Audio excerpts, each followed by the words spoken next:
Hello दोस्तों, Dalip Hindi shorthand classes में आपका हार्दिक स्वागत है। दोस्तों, आज की डिक्टेशन 80 शब्द प्रति मिनट की गति से बोली जाएगी। यह डिक्टेशन एक दैनिक जागरण का संपादकीय डिक्टेशन है। आप सभी इसे अपनी शॉर्ट एंड लिपि में लिखकर इसका अनुवाद करें और आपने इसमें कितनी त्रुटियां की हैं इसे भी ध्यान में रखकर उसे सुधारने का प्रयास करें। डिक्टेशन स्टार्ट करते हैं 5 सेकंड बाद।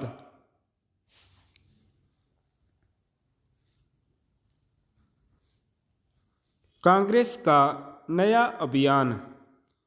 कांग्रेस संचालन परिषद की बैठक में यह जो फैसला हुआ कि भारत जोड़ो यात्रा समाप्त होने के बाद पार्टी हाथ से हाथ जोड़ो अभियान शुरू करेगी, उससे यही पता चलता है कि कांग्रेस नेतृत्व अगले आम चुनाव की तैयारियों में जुट गया है।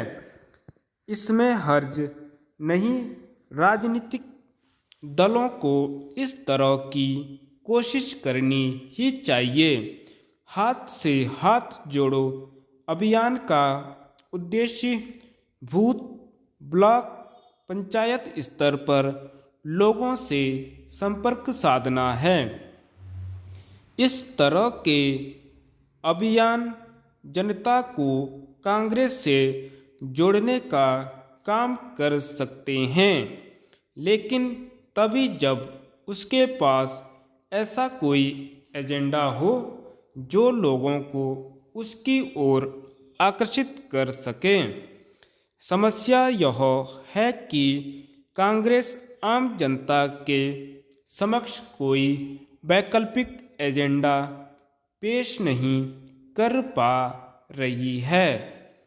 वह यह काम भारत जोड़ो यात्रा के दौरान भी नहीं कर पाई। इस यात्रा के दौरान राहुल गांधी वही पुरानी बातें दोहराते रहे जो वह एक लंबे समय से करते चले आ रहे हैं। भले ही भारत जोड़ो यात्रा का उद्देश्य देश को जोड़ना बताया जा रहा हो, लेकिन यह किसी से छिपा नहीं कि ऐसी यात्राओं का मूल मकसद राजनीतिक जमीन मजबूत करना होता है। किसी दल की राजनीतिक जमीन मजबूत हो रही है या नहीं, इसका पता चुनाव से चलता है। यदि हिमाचल प्रदेश और गुजरात के चुनाव नतीजे कांग्रेस के अनुकूल नहीं रहे तो इसका असर भारत जोड़ो यात्रा और साथ ही राहुल गांधी पर भी पड़ेगा। भारत जोड़ो यात्रा फिलहाल मध्य प्रदेश में है। इसके बाद वह राजस्थान में प्रवेश करेगी।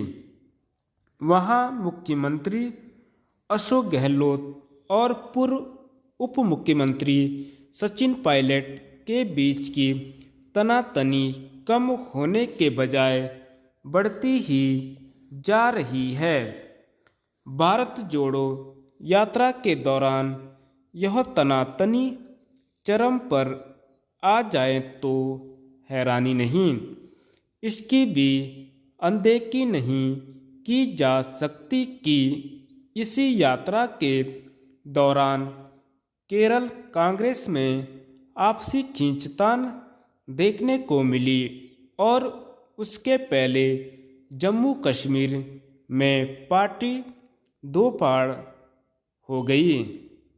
इसके अलावा तेलंगाना उपचुनाव में कांग्रेस ने अपनी विधानसभा सीट खो दी।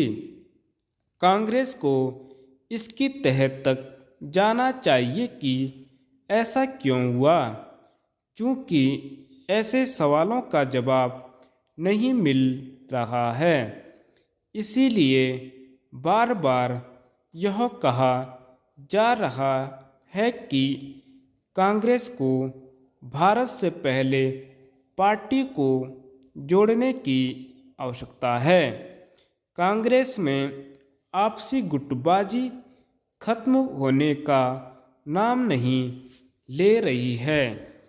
यह जो उम्मीद की जा रही थी कि मल्लिकार्जुन खड़गे के अध्यक्ष बनने के बाद पार्टी में गुटबाजी पर लगाम लगेगी, वह पूरी होती नहीं दिख रही है।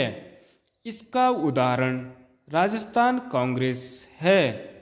भले ही मल्लिकार्जुन खड़गे यह कह रहे हों कि जवाबदेही पर खरे न उतरने वाले नेताओं के खिलाफ कार्रवाई की जाएगी, लेकिन कोई नहीं जानता कि राजस्थान कांग्रेस के उन विधायकों के विरुद्ध कार्रवाई क्यों नहीं हुई जिन्हें अनुशासनहीन पाया गया था। महिला नीति। उत्तराखंड राज्य निर्माण आंदोलन में महिलाओं की महत्वपूर्ण भूमिका रही। राजनीतिक दलों के लिए भी इनकी अहमियत काफ़ी अधिक है। इसीलिए सत्ता में आने पर राजनीतिक दलों की पूरी कोशिश रहती है कि महिला सशक्तिकरण के लिए अधिक से अधिक योजनाएं संचालित की जाएं। हाईकोर्ट ने राज्याधीन सेवाओं में महिलाओं को मिल रहे 30% 36 आरक्षण पर रोक लगाए तो प्रदेश सरकार तुरंत सक्रिय हुई। हाल ही में संपन्न विधानसभा सत्र में सरकार ने स्थानीय महिलाओं के लिए 30% आरक्षण सुनिश्चित करने संबंधी विधेयक भी पारित कर दिया। अब इसी कड़ी में राज्य में महिला नीति की कवायद आरंभ हो गई है। राज्य महिला आयोग ने इस नीति का प्रारंभिक प्रारूप तैयार किया है।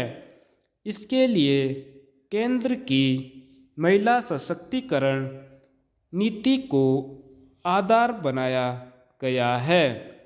प्रारंभिक प्रारूप में महिलाओं को सामाजिक, आर्थिक और राजनीतिक दृष्टिकोण से सक्षम बनाने पर विशेष जोर दिया गया है।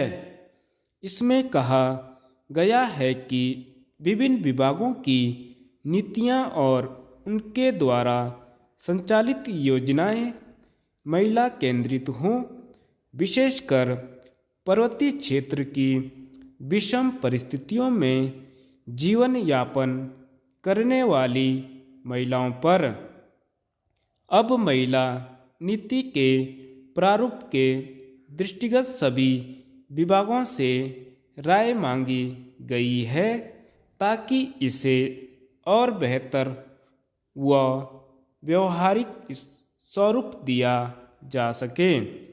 इसके बाद प्रस्तावित नीति के प्रारूप को स्वीकृति के लिए कैबिनेट के समक्ष प्रस्तुत किया जाएगा। महत्वपूर्ण यह है कि इस नीति के अमल में आने पर गुणवत्तापूर्ण शिक्षा तक महिलाओं की पहुंच सुनिश्चित होगी और साथ ही उनकी स्वास्थ्य संबंधी दिक्कतों के समाधान के लिए प्रभावी कदम उठाए जा सकेंगे।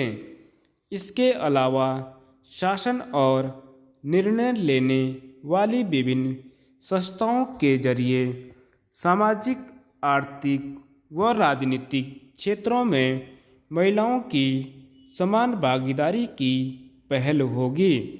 केंद्र सरकार के निर्देश पर प्रदेश सरकार ने इस दिशा में कदम बढ़ाए हैं।